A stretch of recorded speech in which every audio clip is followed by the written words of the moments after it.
आशा करता हूँ आप सब अच्छे होंगे। मेरा नाम पंकज शर्मा है।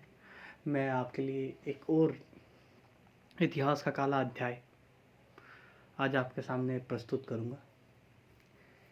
देखिए, कभी भी हमें ये नहीं सोचना चाहिए कि हम एक्चुअली आए जो भी हम कर रहे हैं उसके कॉज एंड इफेक्ट क्या निकलेंगे। भागवत गीता में भी कहा गया है कि कर्म कीजिए, फल की चिंता मत कीजिए आप। तो मैं स्टार्ट करता हूँ इस काले अध्याय जिसने सारी दुनिया को बदल के रख दिया, जिसके बाद ना तो ऐसी कभी लड़ाई लड़ी गई और ना कभी लड़ी जाएगी। एक सेकेंड वर्ल्ड वॉर होता है, उन दोनों के बाद ना तो ऐसी कभी लड़ाइयाँ लड़ी गई और ना लड़ी जाएंगी। आई थिंक कहते हैं ना कि भूत होना भविष्य, इस टाइप की ये लड़ाई थी। पूरी दुनिया इसमें इन्वॉल्व थी इस युद्ध में, और क्या क्या होता है वो मैं आप लोगों को बताता हूँ।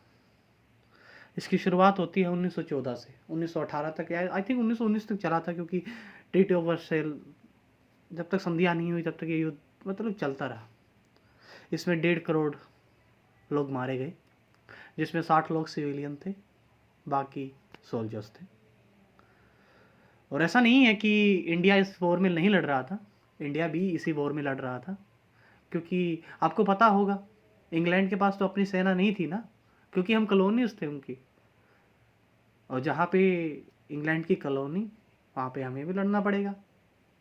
तो इंडिया से 13 लाख लोग लड़े थे अपने, जिसमें से 60,000 लोग शहीद हुए, 70,000 लोग घायल हुए।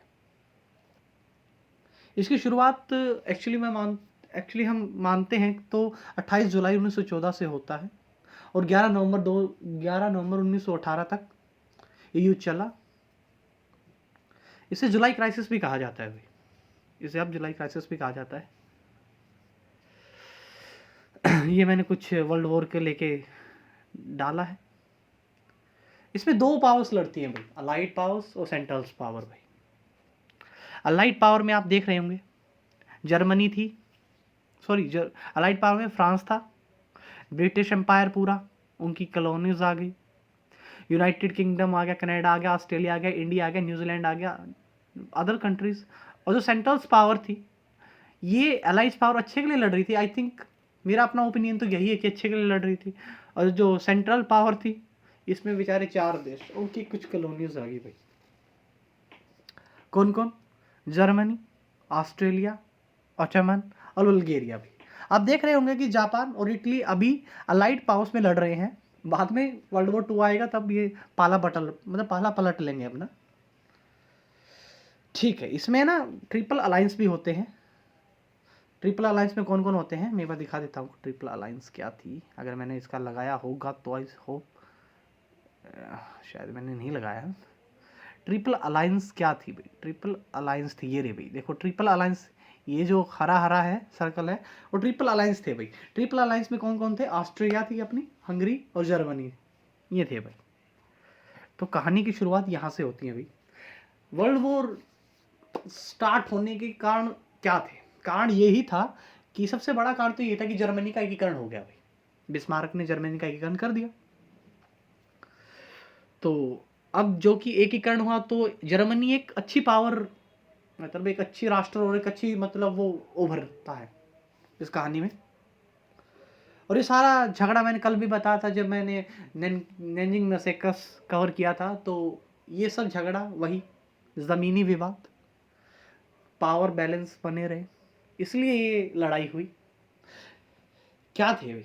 पावर बैलेंस करना चाहते थे कि सब क्यों? क्योंकि यूरोप में ये सब दिखाना चाहते थे कि हम दादा हैं यहाँ के। क्योंकि यूनाइटेड किंगडम भी उस टाइम पे, फ्रांस भी, रशिया भी, अपना फ्रांस रसिया हो गया, जर्मनी हो गया, बुल्गारियाज हो गए, या फिर आपका ये ऑटोमन एम्पायर हो गया पूरा ऑटोमन, जिसको आज टर्की बोला जाता है। ये सब अपने आप को क्या दिखाना चाहते थे कि हम सुपीरियर हैं भाई। एक तो कारण ये था भाई। एक उस टाइम पे भी इंडस्ट्रियल एरिया ज़्यादा हो गया था। मैंने पहले ही बताया है कि इंडस्ट्रियल रिवोल्यूशंस आ गया था, दुनिया ने वेपन्स बना लिए थे भाई, ऐसे ऐसे वेपन्स बना लिए थे। जो उस टाइम पे मशीन गन का पहली बार प्रयोग हुआ था इस युद्ध में, टैंक का पहली बार इस युद्ध में प्रयोग किया गया था। अब जो कि टैंक का पहली बार युद्ध में इसका प्रयोग किया गया था। सबसे बड़ा कारण सिर्फ दो तीन ऐसे माने जाते हैं भाई। एक तो ये भाई अफ्रीका जिस पे मैंने सर्कल कर रखा है, सबसे बड़ा तो ये माना जाता है कि अफ्रीका, सब लोग है ना, यूरोप की जितनी भी कंट्रीज थी वो क्या चाहते थे, अफ्रीका को कब्जाना चाहते थे।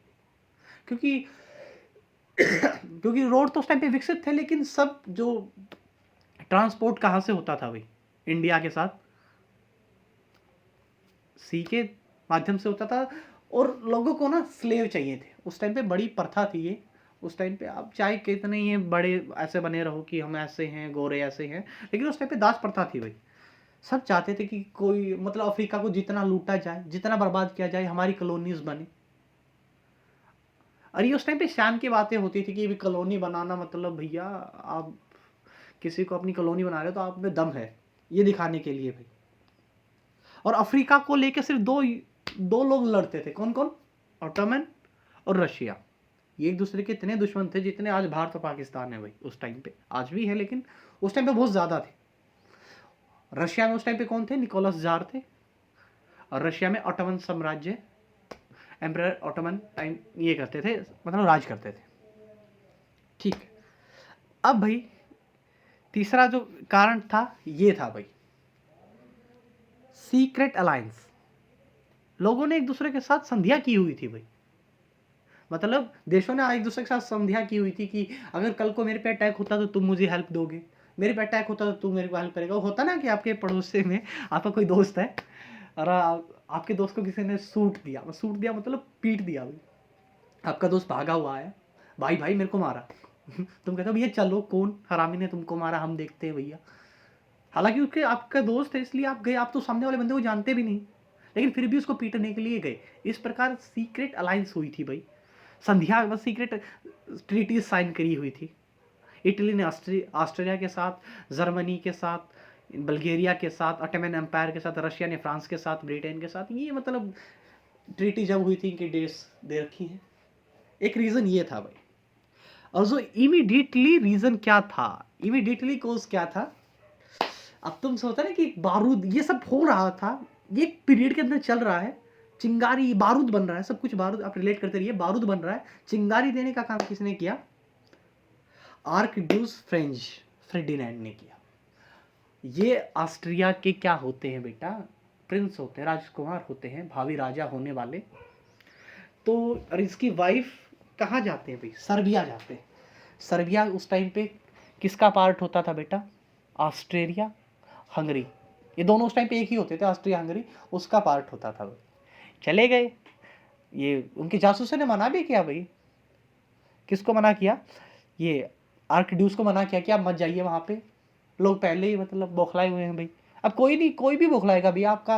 आप मान के चलो, अब यहाँ पे अंग्रेज राज करते थे, हम कितने बौखलाते थे यार, ऐसे की तैसे करते, वहीं पे भी ऐसा ही हाल हो रहा था। सर्बिया इतना जलता था ऑस्ट्रेलिया से, तो देख के खुश नहीं था भाई वहाँ की गवर्नमेंट। तो जैसे भैया एंट्री मारते हैं शक्तिमान अपने, कौन? आर्कड्यूक फ्रांस पधारते हैं वहाँ पे शक्तिमान की तरह, वहीं पे पेल दिए जाते हैं, मतलब पेल दिया मतलब लपेट दिए जाते हैं। वहीं पर एक गैरलियो प्रिंसिप नाम का एक इंसान होता है। नहीं, पहले तो वो जैसे वहाँ पे आते हैं तो उनकी गाड़ी में बम रख दिया जाता है, वो वहाँ से बच जाते हैं। वो तो ही आगे बढ़ते हैं तो भीड़ में एक गैरलियो प्रिंसिप नाम का 19 साल का लड़के ने दोनों की गोली मारकर हत्या कर दी। ये सब 28 जून 1914 की बातें हैं। ये इमीडिएटली कारण था जिसने बेटा बारूद में चिंगारी का काम किया। अब राजा तो मर गए, अब भैया ऐसे की तैसी ऑस्ट्रेलिया ने कहा सर्बिया वालों को तुम्हारी ऐसी की तैसी। लेकिन सर्बिया से ऑस्ट्रेलिया डरता था, थोड़ा सा डरता था कि अगर मैं इस पर अटैक कर दूं और ये रशिया की हेल्प ले ले। रशियन एम्पायर उस टाइम पे भाई बहुत बड़ा, आज भी देख लेना। वो तो बाद में मतलब रशिया टूटता है, डिसइंटीग्रेट होता है सोवियत यूनियन का, बाद में रशिया बनता है रशियन एम्पायर। उस टाइम पे तो यूएसएसआर भी नहीं था, लेकिन रशियन एम्पायर उस टाइम में बहुत बड़ा था, बहुत बड़ा। तो वो उसकी हेल्प ले ले। तो अब वो कहाँ जाता है? अब वो जाते हैं कहाँ पर? ऑस्ट्रेलिया और हंगरी जाते हैं अपने माई बाप जर्मनी के साथ। क्यों जाते हैं? अब कोरिलेट करो, क्योंकि उन्होंने क्या कर रखी थी, संधि कर रखी थी, कल हमको कोई अड़चन आएगी तो तुम देखोगे। तो उस टाइम पे जाते हैं वहाँ पे। अब वहाँ पे वो जाते हैं एक्चुअली सॉरी, वहाँ पे वो जाते हैं, वहाँ पे चांसलर थे काइजर विलियम। काइजर विलियम वहाँ पे जाते हैं, काइजर विलियम होते हैं वहाँ पे चांसलर। उससे कहते हैं कि माई बाप ऐसे ऐसे हमारे राजा को मार दिया गया, हम तो बदला लेंगे। और जर्मनी उस वक्त पे बेटा मतलब बाट में बैठा था कि भाई एक बार कोई मेरे को बोल दे और मैं मतलब रशिया से अपने बदले लूँ और ज़मीन हथिया लूँ सारी। और वो मौका मिल गया जर्मनी को, क्योंकि ऑस्ट्रेलिया हंगरी गई, भाई बाप ऐसे ऐसे हो रहा है, बदला लेंगे हम तो। उसने कहा ठीक है बेटा, जा सिमरन जा, जी ले अपनी ज़िंदगी, मतलब जा जर्मनी ने कहा ऑस्ट्रेलिया हंगरी को, जाओ ऐसी की तैसी कर डालो, पीछे हम तुम्हारे खड़े, टेंशन रखो।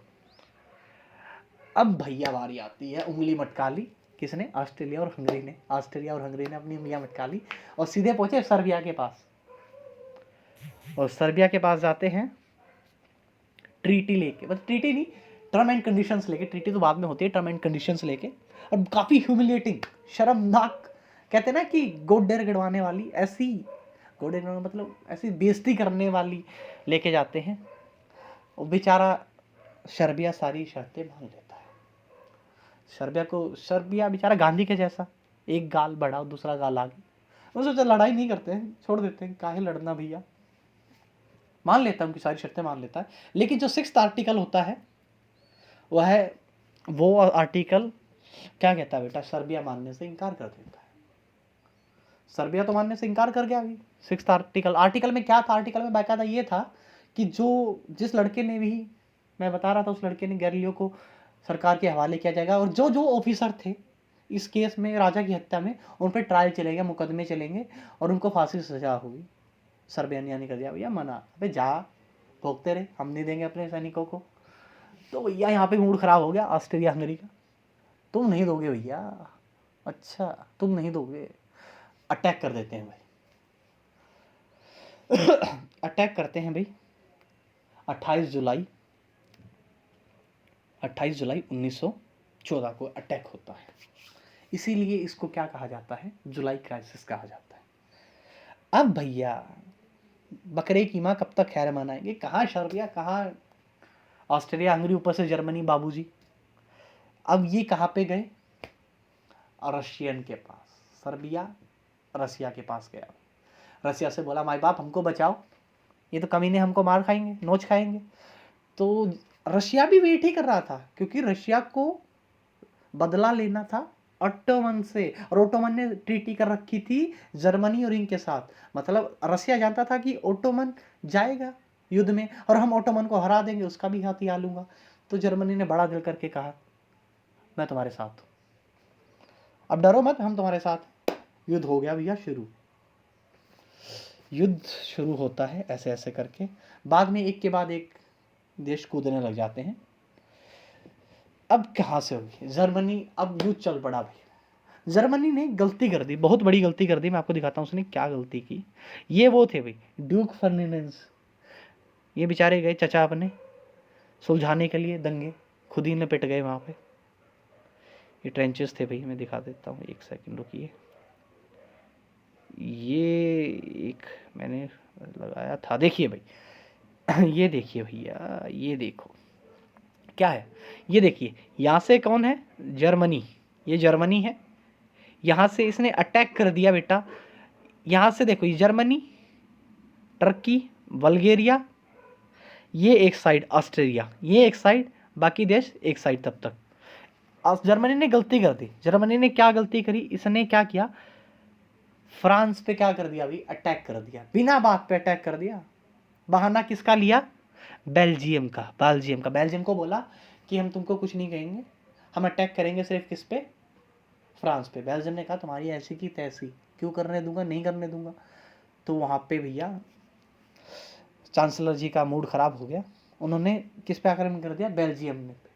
अब जो कि बेल्जियम ने ट्रीटी साइन कर रखी थी किसके साथ, यूनाइटेड स्टेट कह रहा हूँ सॉरी, इंग्लैंड के साथ। अब जाहिर सी बात उन पर अटैक हुआ तो इंग्लैंड भी क्या आ गया युद्ध में। रिलेट करते रहना कि कैसे कैसे युद्ध, मतलब कैसे कैसे टूट रहे हैं, मतलब जुट रहे हैं युद्ध में लोग। अब क्या बात भैया, अब उन्होंने किस पे आक्रमण कर दिया, फ्रांस पे। जर्मनी ने हरा दिया और फ्रांस पर आक्रमण कर दिया। अब देखो उनकी स्ट्रेटजी क्या थी, वो सोचते थे कि अगर हम यहाँ पर रशिया पे आक्रमण कर देते हैं, कहीं फ्रांस और रशिया ने ट्रीटी कर रखी है, कहीं फ्रांस आक्रमण ना कर दे तब तो बेचारा बीच में फंस जाऊंगा मैं। तो उस उन्होंने कहा कि दोनों साइड से आक्रमण कर दिया भाई, कि यहाँ फ्रांस को हरा दे, बाद में हम रशिया को देख लेंगे। ये सबसे बड़ी गलती कर दी भाई। अब क्योंकि ट्रीटीज थी तो इंग्लैंड भी क्या आ गया, युद्ध में आ गया। अब देख रहे हो सारे देश, अब इंग्लैंड भी युद्ध में आया तो उसकी कॉलोनीज भी युद्ध में आ गई, जाहिर सी बात है भाई। अब जिसने भी मतलब ये प्लान बनाया था, बहुत मूर्खता वाला प्लान बनाया, जिसको साइफल प्लान बोला गया। साइफल कमांडर थे जर्मनी के सेना के, जिसने प्लान बनाया था कि हम कि फ्रांस पर आक्रमण कर देते हैं, उसको जीत लेते हैं। ठीक है, उसके बाद क्या थी, अब युद्ध चलने लग गए भाई, लोग मरने लगे, सिविलाइजेशन मतलब सिविल्स लोगों को सबसे ज़्यादा, युद्ध में सबसे ज़्यादा आम नागरिक मारे गए भाई, इतने बुरी तरीके से मारे गए जिसका कोई अंत नहीं है भाई। अब क्या हुआ भैया, एक सेकंड में आपको एक चीज़, ये ट्रेंचेस खोदे जाते थे बेटा, मतलब ट्रेंचेस मतलब लोग गड्ढे खोदे थे, गड्ढे में लोग मतलब अंदर जाके लड़ाई करते थे, ना तो बाहर आ सकते ना बाहर से जा सकते, जो सेना जहां पर थी वहीं पे खड़ी रही, ना तो आगे जा सकते ना पीछे जा सकते। अब ये बाहर निकल नहीं सकते थे, क्यों, मशीन गन मार दे, ऊपर से वही बात है, 2-2 ढाई साल तक ये इसमें ही पड़े रहते थे। अब भैया क्या हो रहा है, अब उन्होंने सोचा युद्ध तो लंबा चलेगा भैया, 3 साल हो गए ऐसे ऐसे करते करते। अब क्या करती है अलायंस, जो पावर होती है वो अमेरिका को बोलती है कि आप युद्ध में आ जाओ, कि माई बाप आप युद्ध में आ जाओ। लेकिन क्या करते हैं, ये युद्ध में नहीं आते हैं। सॉरी भाई, वो बोलते हैं कि युद्ध में आ जाओ, लेकिन वो क्या कहते हैं कि अमेरिका मना कर देता है। क्यों मना कर देता है, कि फर्स्ट वर्ल्ड वॉर में अमेरिका दोनों सभी देशों को क्या बेच रहा था, हथियार बेच रहा था, जो कि हथियार बेच रहा था तो दोनों तरफ से उनका बेनिफिट था। अब वो क्यों युद्ध में आने लगे भाई, आम बात है। तो जर्मनी ने एक गलती और कर दी, जर्मनी ने यूएस के भाई 2 विमान पोत युद्ध के जो हथियार भरी सामग्री थी वो डुबो दिए भाई, गलती कर दी भाई। अब अमेरिका का मूड खराब हो गया। उस टाइम पे कौन थे भाई, अमेरिका के राष्ट्रपति थे वुडरो विल्सन थे। उन्होंने कहा कि अब तुम्हारी ऐसी की तैसी, अब आएंगे हम युद्ध में, अब युद्ध में आगे। उससे पहले क्या घटना होती है, रशिया रैपअप कर लेता, मतलब इस युद्ध को छोड़ देता। क्यों छोड़ देता है, क्योंकि रशिया में भूखमरी आ जाती है सारा। अब बेटा कोई भी युद्ध लड़ा जाता है ना तो उसका सारा खर्चा जितना भी होता है युद्ध पे ही लगता है, देश की डेवलपमेंट पे नहीं लगता है। अब रशिया में भूखमरी आ गई, लोग चिल्लाने लगे कि भाई हम किस काम की लड़ क्यों रहे हैं भाई, हम तो नहीं लड़ेंगे, हमारा बेनिफिट क्या है इसमें, एक ट्रीटी के तहत। तो उस टाइम पे क्या था भाई, निकोलस जार की सरकार थी। तो लेनिन ने क्या किया, लेनिन ने वादा दिया लोगों को कि अगर मेरी सरकार आती है तो मैं इस युद्ध से विड्रॉ कर दूंगा। चुनाव तो उस टाइम पे होते थे तो तख्ता पलट का होता, कूट डिफेक्ट बोलते हैं। क्या होता है, निकोलस जार को हटा दिया जाता, लेनिन आ जाता है और रशिया इस विश्व युद्ध से बाहर हो जाता है। जब रशिया ही विश्व युद्ध से बाहर हो गया तो मतलब एंड हो गया इस युद्ध का। बाकी रहा सहा काम कौन करता है, अमेरिका कर देता है। ठीक है भैया, अब क्या हो गया भैया, अमेरिका ने आखिरी में आकर अटैक किया और सारी बाजी ही पलट दी, और मतलब 1918 आते आते ये युद्ध खत्म हो गया भाई। उसके बाद भैया युद्ध खत्म तो हो गया, हार गए कौन भैया, सेंट्रल पावर हार जाती है भाई। सेंट्रल पावर में कौन, जर्मनी, ऑस्ट्रेलिया, हंगरी और ऑटोमन एम्पायर भाई। अब आ जाओ तुम्हारी ऐसे की तैसे, ट्रीटी ऑफ वर्साइल्स साइन होती है भाई, बुलाया जाता है भैया, आओ तो हम देखते हैं।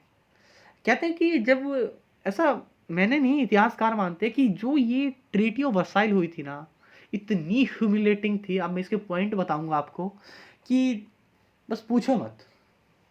जर्मनी के साथ क्या क्या किया इन्होंने किया, फ्रांस ने, इटली ने, यूएस और यूके ने जर्मनी को कुत्तों की तरह नोच खाया भाई। क्या क्या पॉइंट थे उसमें, ट्रीटी ऑफ वर्साइल कैसी ह्यूमिलेटिंग थी, मैं बताता हूँ आपको। क्या करते हैं वो, ट्रीटी ऑफ वर्साइल में 14 पॉइंट दिए गए वुडरो विल्सन के द्वारा, मोस्टली वही माने गए क्योंकि देखो भी बॉस तो वुडरो विल्सन ही था क्योंकि यूएस ने वो युद्ध खत्म किया था। पहला पॉइंट क्या था कि कोई भी देश सीक्रेट ट्रीटी साइन नहीं करेगा एक दूसरे के साथ। हाय अगर ट्रीटी साइन होने लगी अब फिर कोई युद्ध हो जाए पंगा ना पै जाएगा, इसलिए उसने ये पॉइंट मान लिया। जर्मनी की जितनी भी कॉलोनीज थी सारी आपस में बांट ली गई, जर्मनी के पास नहीं बचा। वो जर्मनी के साथ वो हालत कर दी कि गरीब की भाभी सबकी बहू, तो मतलब जर्मनी की तो ऐसी की तैसी कर दी उन्होंने। अकेला जर्मनी के साथ ऐसा नहीं हुआ, ऑस्ट्रिया हंगरी के साथ उससे भी बुरा होता है, बाद में होता है वो तो, लेकिन सबसे ज्यादा बुरा जर्मनी के साथ ही होता है। ऑस्ट्रिया हंगरी को अलग अलग कर दिया गया, सारे रिसोर्सेज जर्मनी के ले लिए गए, उनसे वार रेपरेशन भरवाया गया, मतलब पैसे लिए गए कि तुम्हारी वजह से युद्ध हुआ है अब हमको खर्चा भी दो भैया। और मतलब भाई सबसे बड़ा ह्यूमिलेटिंग क्या था भाई, जो जर्मनी था बिस्मार्क ने फ्रांस से अल्सेक लोरेन एक जगह थी फ्रांस की, उससे छीन ली थी। अब वो उस ट्रीटी के तहत जर्मनी को वापस देनी पड़गी। ऐसे मैंने उसकी फोटो नहीं लगाई, एक्चुअली मैंने लगानी भूल गया, लगाई होगी मैंने देखी नहीं, वरना मैं आपको दिखाता कि भाई कैसी ऐसी की तैसी कर दी थी भाई, अब वापस देनी पड़ी। अब क्या हो गया भाई, जर्मनी अपनी कभी भी सेना नहीं कर सकता, 1 लाख से ज्यादा नहीं रह सकता। जर्मनी की वो कहता है ना घुटनों पे लाके छोड़ दिया उस ट्रीटी ने। तो बाद में क्या होता है भाई, हिटलर आता है, ये जो वार रेपरेशन वो भरते भी हैं, ये वार रेपरेशन उसका कर्जा भी लेते हैं। कर्जा किससे लेते हैं, अमेरिका से लेते हैं, वही देगा ना भैया, बोस तो वही था।